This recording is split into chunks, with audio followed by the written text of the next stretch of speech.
America, Israel मिल कर के Iran पर हमला कर रहे हैं और ये हमला इतना भयानक है कि केवल ईरान ही नहीं बल्कि सऊदी अरब के कई ऐसे शहर हैं जो अमेरिका और इजराइल के चपेट में आ गए हैं।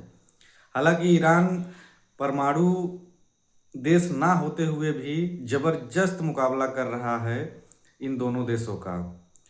और मुद्दा युद्ध होने का मेन कारण यही था कि ईरान जो है अपने देश में परमाणु हथियार बनाना चाह रहा था और अमेरिका ऐसा नहीं चाहता कि ये परमाणु हथियार बनाए।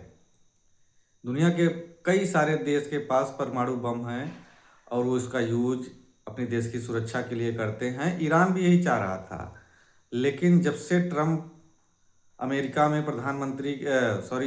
राष्ट्रपति के पद पर चयनित किए गए हैं तब से उनकी तानाशाही देखने को मिल रही है।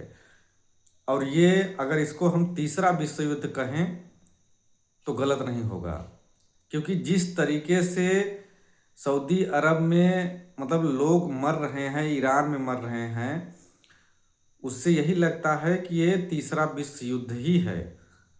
और ये युद्ध होने के पीछे क्या कारण है, क्या नहीं है, ये आपको विस्तार से बताता हूँ।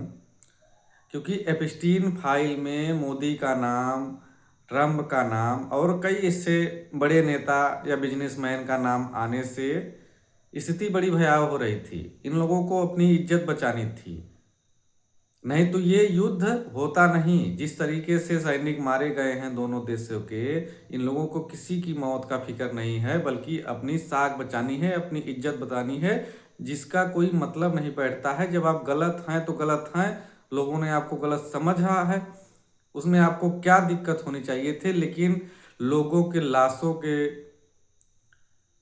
बीच ये लोग अपनी इज्जत को बचाना चाह रहे हैं, क्योंकि जो युद्ध चल रहा है इस समय, सारी पब्लिक का ध्यान, सारे देश की पब्लिक का ध्यान उस युद्ध पर हो गया। एप्स्टीन फाइल को सभी लोग भूल रहे हैं धीरे धीरे, लेकिन ये जानबूझकर किया गया युद्ध है।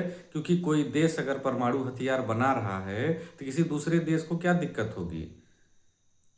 कोई देश अपना पावर बढ़ा रहा है, उसमें ट्रम्प को क्या दिक्कत होनी चाहिए।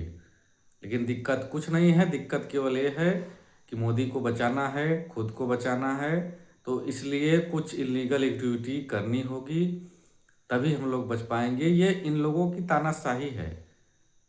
आप सोचिए ना, अभी तक युद्ध शुरू नहीं हुआ था, लेकिन जैसे ही मोदी जी इजराइल जाकर आए हैं, इजराइल के जाने के बाद जैसे ही भारत लौटे वैसे युद्ध शुरू हो गया है। और ये युद्ध शुरू हुआ है, इनके जाने के बाद शुरू हुआ है। साहब वहां जाकर क्या ऐसा समझौता करके आए हैं जिससे कि ये दोनों दोस्त, बताइए, इजराइल और अमेरिका की दोस्ती, कुछ तो कनेक्शन जरूर है। लेकिन कनेक्शन चाहे जो भी हो, इतने बड़े पैमाने पर लोगों की जान जाना ये अच्छी बात नहीं है। अपने निजी फायदे के लिए लोगों की जान से खिलवाड़ करना ये अच्छी बात नहीं है।